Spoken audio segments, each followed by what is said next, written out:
Ẹ kú dédé wòye ẹ̀yin tèmi.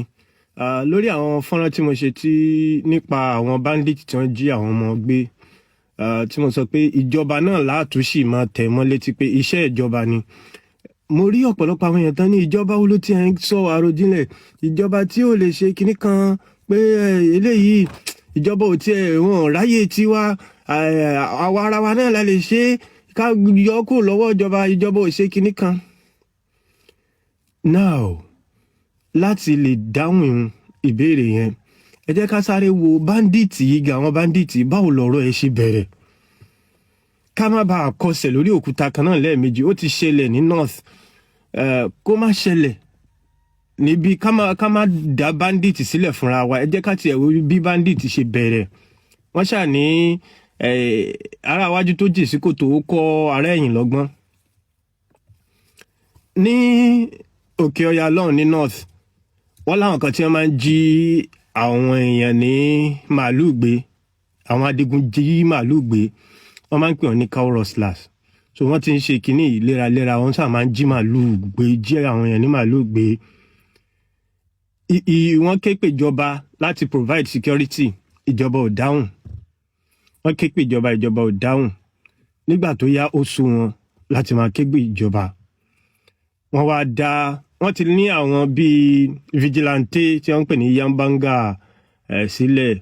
Wọ́n ti láwọn eléyìí yẹn tipẹ́tipẹ́. Wọ́n wá dá àwọn bíi vigilante ẹgbẹ́ àgbẹ̀ náà sílẹ̀ àti bẹ́ẹ̀ bẹ́ẹ̀ lọ láti lè máa kojú àwọn èèyàn wọ̀nyí. Ìgbà tí wọ́n dá sílẹ̀, ìlú náà fọwọ́ sí, gbogbo wọn fọwọ́ sí pé ìjọba ò dá wa lóhùn mọ́, ẹ jẹ́ ká náà ká ṣe lọ́wọ́ ara wa. Wọ́n bẹ̀rẹ̀ sí ní gbèjà àwọn aráàlú. Lóòótọ́ nígbà tí wọ́n bẹ̀rẹ̀ ó ń lọ dáadáa. Tí àwọn adigunjí màálù gbé kan bá ti wá, wọ́n á kojú wọn, á bá wọn jà, wọ́n á arrest wọn, wọ́n á fà wọ́n lọ́lọ́pàá lọ́wọ́.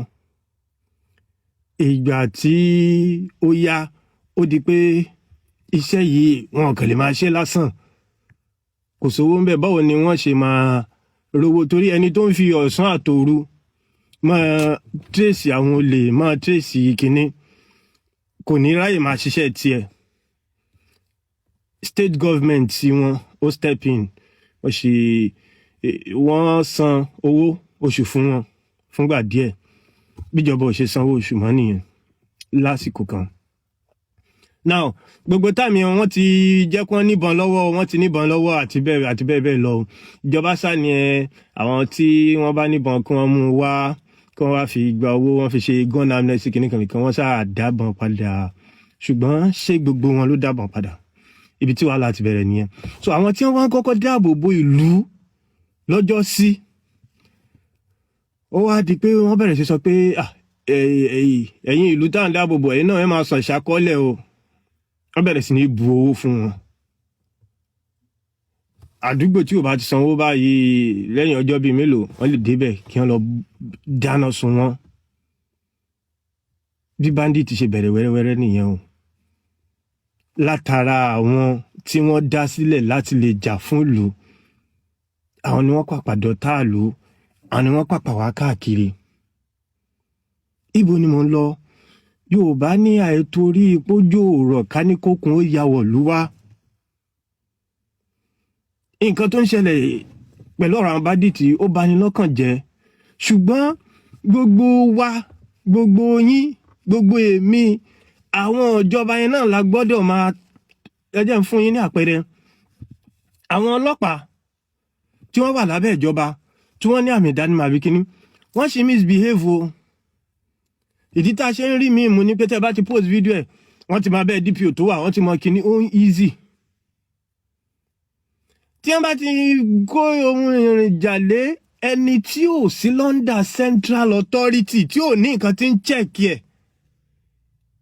ẹ fẹ́ kógun jàlú ×2 ni o. Báláàfin ṣe lágbára tó, Ọ̀yọ́mèsì wà o. So every power must have a check. Ohun tí yóò pè ní pé gbogbo nǹkan tí wọ́n bá dá sílẹ̀ pátá kó wà lábẹ́ ìjọba.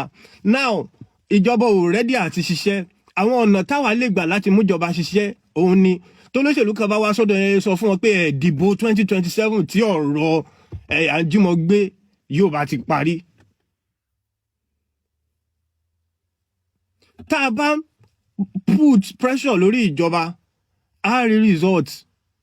Tá a bá ń jẹ́ kí àwọn èèyàn kọ kẹ́mi dìde nísìnyí kí ni ẹ má wọ́rí ẹ jẹ́ máa protect àwọn tí àdúgbò wa ní ìsìn láì gbowó láì gba nǹkan kan ṣe rò kó possible kí n máa ṣe lọ. Táwọn èèyàn bá bẹ̀rẹ̀ sí ní dìde tí wọ́n wá ń ṣe ṣọ́jọ́ kan tí wọ́n bá bẹ̀rẹ̀ sí ní kógun ẹ̀yìn jà báwo lẹ ṣe fẹ́ trace wọn. We have to be very careful. Àìtorí ipá kórìíra ọ̀fọ́n kákiná bá héré o. Àìtorí ipá kórìíra ọ̀fọ́n kákiná bá héré.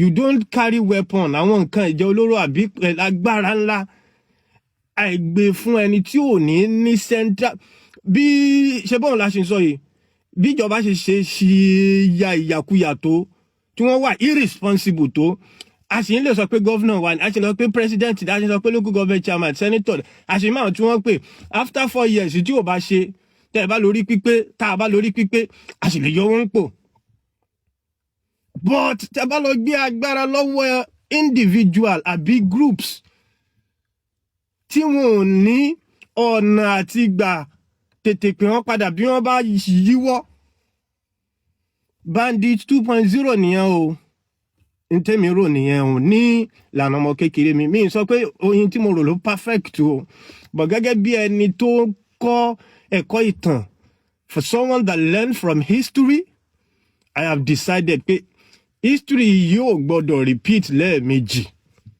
the formation of bandit bó ṣe bẹ̀rẹ̀ a gbọ́dọ̀ dárú ẹ̀ sílẹ̀ lọ́dọ̀ tiwa náà ẹ ṣeun.